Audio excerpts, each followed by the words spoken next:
হে everyone, আজকের ভিডিওটা আমি দুপুর থেকে স্টার্ট করছি। তো দুপুরে স্নান টান করে খাওয়া দাওয়ার জন্য আমরা বাইরে এসে পড়েছিলাম, বিকজ অনেকটাই ঠান্ডা ছিল। তো মা বললো যে রোদ্রে নাকি খাবার দাবার করবে, তো সেই জন্য বাইরে এসেছে।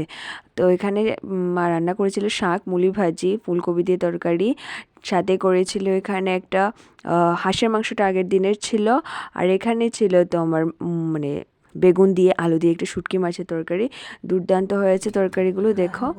হ্যাঁ, তোমরা আমাদের রাইসটা থেকে একটু মানে কীরকম জানি, অ্যাকচুয়ালি এটা আমাদের মানে বাড়ির রাইস মানে এটা আমাদের জমিতে করেছে আর কি, এরকম।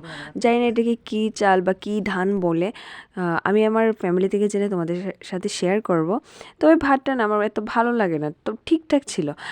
আর এমনিতেও আমার ঘরের ধান মানে ঘরের বাড়ির জমির যে ধানটা হয়, ওই ধানটা বা ওই চালটা খেতে আমার বেশি ভালো লাগে না।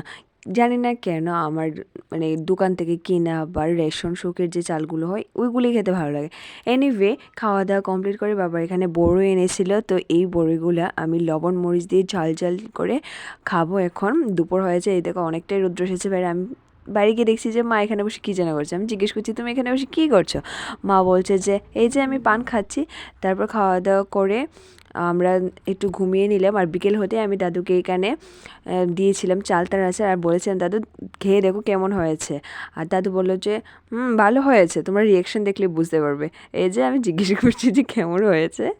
তো আজকে এই পর্যন্ত। আমার ভিডিওটি কেমন লেগেছে প্লিজ কমেন্ট করে জানিও। টাটা।